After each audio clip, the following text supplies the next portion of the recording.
जय हिंद। मुझे ये बताने की ज़रूरत नहीं है कि किसी भी प्रकार की सेना भर्ती 2.5 और 3 साल से नहीं आई है और सिर्फ इसका कारण कोरोना बताया गया है।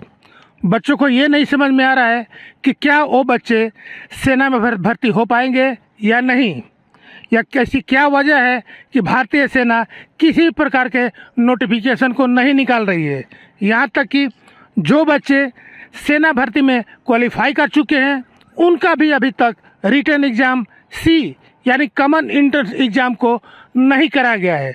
तो सवाल ये उठता है कि आखिर में बच्चों की सेना की लिखित परीक्षा को कब से शुरू किया जा सकता है। लेकिन इसी बीच ये खबर आ रही है कि सेना भर्ती के लिखित परीक्षा को अप्रैल और मई में कराने की योजना बन रही है। तो क्या वाकई में अप्रैल और मई में सेना भर्ती की लिखित परीक्षा को कराया जाएगा या नहीं?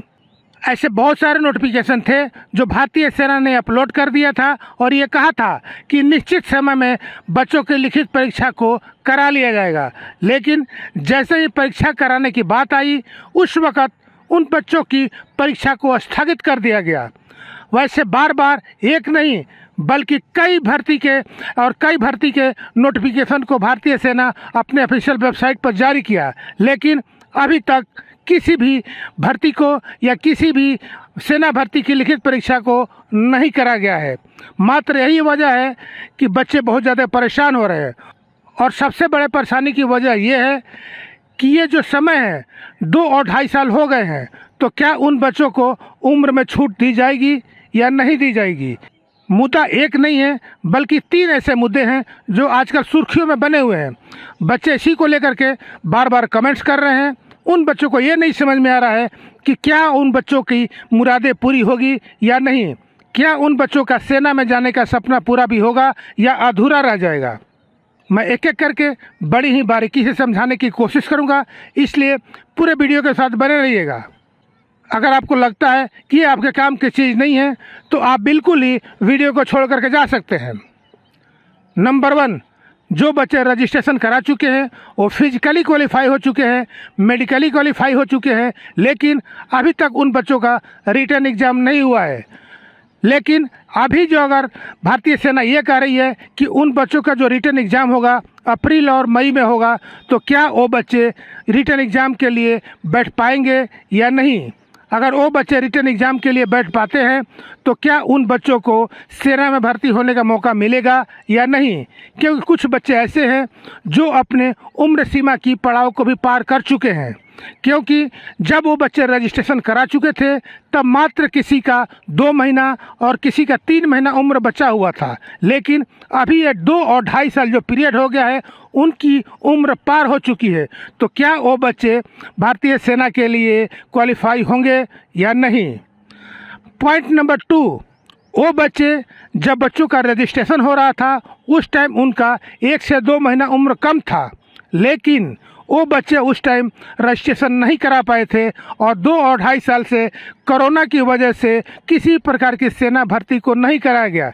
लेकिन अगर अब कोई भारतीय सेना नोटिफिकेशन निकालती है तब भी उनका बच्चों का उम्र ज़्यादा हो जाता है, तो क्या वो बच्चे सेना भर्ती के लिए एप्लीकेबल हैं या नहीं, तो क्या वो बच्चे रजिस्ट्रेशन कर पाएंगे या नहीं। ये बहुत ही बड़ा मुद्दा है। मुद्दा नंबर 3, जिन बच्चों का रजिस्ट्रेशन हो चुका है, जो बच्चे फिजिकली और मेडिकली क्वालिफाई हो चुके हैं, लेकिन ये जो 2.5 और 3 साल का पीरियड है इस पीरियड में उन बच्चों का रिटन एग्ज़ाम नहीं कराया गया है, तो क्या उन बच्चों का मेडिकल एग्ज़ाम दोबारा से कराया जाएगा या नहीं कराया जाएगा। ये 3 ऐसे मुद्दे हैं जो बहुत ही बड़े मुद्दे हैं और इसी प्रकार के बच्चे बार बार कमेंट्स करके पूछ रहे हैं। उन बच्चों को ये नहीं समझ में आ रहा है कि उनके साथ क्या होगा या उनके भविष्य के साथ क्या होगा। मैं आप लोगों को एक एक करके बड़ी ही बारीकी से समझाने की कोशिश करता हूँ। जिन बच्चों का रजिस्ट्रेशन हो चुका है, जो बच्चे फिजिकली और मेडिकली क्वालिफाई हो चुके हैं लेकिन अभी तक उनका रिटन एग्ज़ाम नहीं हुआ है, अगर अप्रैल या मई में उन बच्चों को रिटन एग्ज़ाम में बैठने का मौका मिलता है तब उनके लिए कोई प्रॉब्लम नहीं हो सकता है। बेशक उन बच्चों का उम्र ज़्यादा भी हो गया हो, फिर भी उन बच्चों को कोई प्रॉब्लम नहीं आ सकता है। लेकिन अगर भारतीय सेना ये कहती है कि जो बच्चों का रजिस्ट्रेशन हो चुका है उनके लिए दोबारा से नोटिफिकेशन निकाला जाएगा, तो हो सकता है कि उन बच्चों को भी प्रॉब्लम आ सकता है। लेकिन भारतीय सेना अगर दोबारा से नोटिफिकेशन निकालती है और ये कहती है कि वो बच्चे भी अप्लाई कर सकते हैं जो पहले से अप्लाई कर चुके हैं, तब उन बच्चों को किसी प्रकार का कोई प्रॉब्लम नहीं आ सकता। ये जो पीरियड है 2 और 2.5 साल हो गया है, न तो सेना भर्ती हुई है और ना ही रिटर्न एग्ज़ाम हुआ है। कुछ कहना मुश्किल है कि आगे क्या हो सकता है। कोरोना की वजह से ये जो पीरियड है 2 और 2.5 साल हो गए हैं। इन 2-2.5 साल में किसी भी प्रकार की सेना भर्ती को नहीं कराया गया है और ना ही भारतीय सेना की लिखित परीक्षा को ही कराया गया है। लेकिन अगर भारतीय सेना ये कहती है कि जो पहले से बच्चे रजिस्ट्रेशन करा चुके हैं उनको भी दोबारा से रजिस्ट्रेशन कराना होगा, तब उन बच्चों को शायद हो सकता है कि प्रॉब्लम आ सके।